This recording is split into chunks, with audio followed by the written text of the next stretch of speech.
مدت ہوئی کسی ملک پر ایک خبتی بادشاہ کی حکومت تھی۔ اسے نئی اور خوبصورت چیزوں سے سخت نفرت تھی۔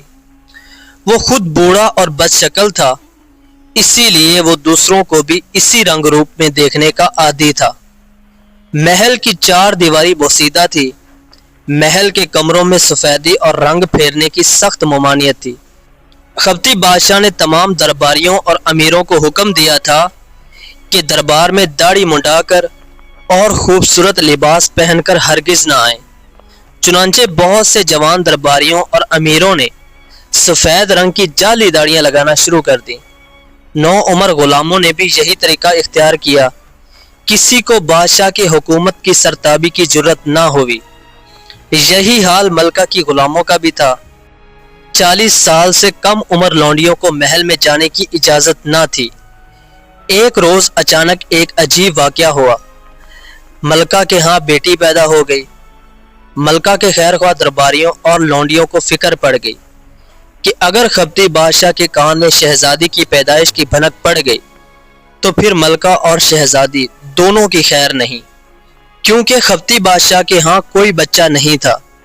اسی بنا پر اسے بچوں سے بھی سخت نفرت تھی۔ 7-8 روز تک بادشاہ کو شہزادی کی پیدائش سے لا علم رکھا گیا، مگر یہ بات زیادہ دیر تک چھپی نہ رہ سکی۔ آخر خبتی بادشاہ تک یہ بات پہنچ گئی۔ بادشاہ کو خوبصورتی سے نفرت تھی۔ وہ کسی صورت بھی شہزادی کے وجود کو برداشت نہیں کر سکتا تھا، اور قریب تھا کہ وہ شہزادی کو مروانے کا حکم دیتا کہ ملکہ کے ایک رحم دل درباری نے بادشاہ کو عجیب و غریب تجویز پیش کی۔ شہزادی اتفاق سے گنجی تھی۔ بادشاہ نے شہزادی کا صرف گنجا سر دیکھا اور چہرہ چھپانے کی ہدایت کی۔ شہزادی کا نام شہربانو رکھا گیا۔ ملکہ کے اس خیر خواہ درباری نے شہزادی کو بچانے کی خاطر بادشاہ کو تجویز پیش کی کہ جوان ہونے پر شہزادی کی شادی ایک بوڑھے شہزادے سے کر دی جائے۔ بادشاہ دل میں خوش ہو گیا اور لونڈیوں کو حکم دیا کہ شہزادی کے جوان ہونے تک اسے بادشاہ کی نظروں سے دور رکھا جائے۔ چنانچہ بادشاہ کے حکم کی تعمیل ہوئی۔ دن گزرتے گئے، شہزادی کے سر پر خوبصورت اور سنہرے بال اگ گئے۔ 15-16 برس میں جب شہزادی جوان ہوئی تو خوبصورتی میں اس کا کوئی ثانی نہ تھا، مگر وہ اپنے خبتی باپ کو نہ دیکھ سکی۔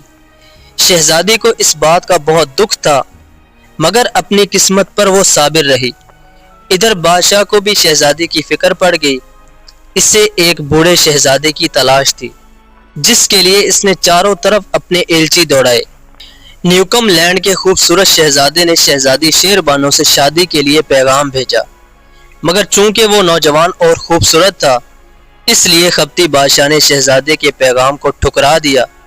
پورا 1 برس گزر گیا، مگر کہیں سے بھی شہزادی شہربانو کے لیے بوڑھے شہزادے کا رشتہ نہ مل سکا۔ خبتی بادشاہ کی جھنجھلاہٹ بڑھتی گئی۔ ایک روز محل کے دروازے پر ایک گندا بوڑھا شخص کھڑا دکھائی دیا۔ اس نے بادشاہ کو کہلا بھیجا کہ وہ شہزادی شہربانو سے شادی کرنا چاہتا ہے۔ درباریوں نے اسے پکڑ کر بادشاہ کے سامنے پیش کیا۔ بوڑھے شخص نے آنے کا مقصد بیان کیا اور ثبوت کے طور پر خنجر کی نوک اپنی انگلی میں چبو دی، جس سے خون نکل آیا۔ بادشاہ نے خون کو جانچا جو خالص شاہی نسل کا تھا۔ بس پھر کیا تھا، خبتی بادشاہ نے بڑی خوشی کے ساتھ اپنی بیٹی کا رشتہ دینے پر رضامندی ظاہر کی۔ ادھر جب شہزادی شہربانو کو اطلاع ملی تو وہ صدمے کے مارے بے ہوش ہو گئی، کیونکہ لونڈیوں نے اسے بتا دیا تھا کہ اس کی شادی کے لیے لمبی داڑھی والا ایک بوڑھا شہزادہ مل گیا ہے۔ شہزادی نے رو رو کر اپنا برا حال کر لیا تھا، مگر خبتی بادشاہ کو اس پر ذرا بھی رحم نہ آیا اور اس نے شہزادی کی شادی کی تیاریاں شروع کر دیں۔ آخر وہ دن بھی آ پہنچا جب شہزادی شہربانو کی شادی بوڑھے شہزادے سے ہو گئی۔ شادی کی رسومات ختم ہوتے ہی خبتی بادشاہ نے ایک عام دعوت کا انتظام کیا۔ دعوت میں بہت سے مہمان بلائے گئے تھے، مگر دلہا نظر نہیں آیا۔ بادشاہ کو فکر ہو گئی۔ اس نے شہزادے کو تلاش کرنے کے لیے اپنے سپاہی دوڑائے، مگر وہ ناکام واپس لوٹے۔ مجبوراً دعوت میں مہمانوں نے شہزادے کے بغیر شرکت کی۔ شہزادی کے قریب کی نشست خالی رہنے دی۔ تاکہ جب بھی شہزادہ واپس لوٹے تو اپنی دلہن کے ساتھ بیٹھے۔ دعوت میں مہمان کھانے میں مصروف تھے کہ محل سے باہر گھنٹی بجنے کی آواز سنائی دی اور شور اٹھا کہ نیوکم لینڈ سے دلہا شہزادے میاں تشریف لا رہے ہیں۔ اس کے چند منٹ بعد مہمانوں نے ایک خوبصورت شہزادے کو شادی کے شاہی لباس میں ملبوس آتے دیکھا تو حیرت سے سب کی چیخ نکل گئی۔ انہیں یقین ہو چلا تھا کہ اب یہ بد نصیب جوان بادشاہ کے اشارے پر مروا دیا جائے گا، مگر خوبصورت شہزادہ بلا خوف و خطر شہزادی کے قریب جا کر خالی کرسی پر بیٹھ گیا۔ خفتی بادشاہ نے غصے میں آ کر میز پر مکہ مارا۔ تم نے ہمارے ساتھ دھوکہ کیا ہے، وہ بوڑھا شہزادہ کہاں ہے؟ اسے لے کر آؤ۔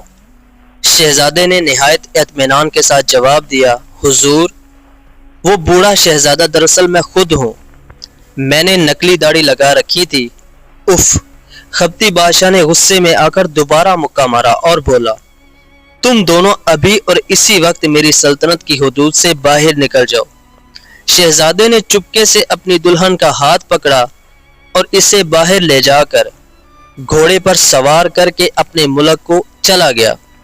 شہزادی شیر بانو خوش تھی کہ اس کی شادی ایک ایسے خوبصورت شہزادے سے ہو گئی جس کا ملک خوبصورت اور خوشحال ہے اور جہاں ہر جگہ خوشیوں کا دور دورہ ہے۔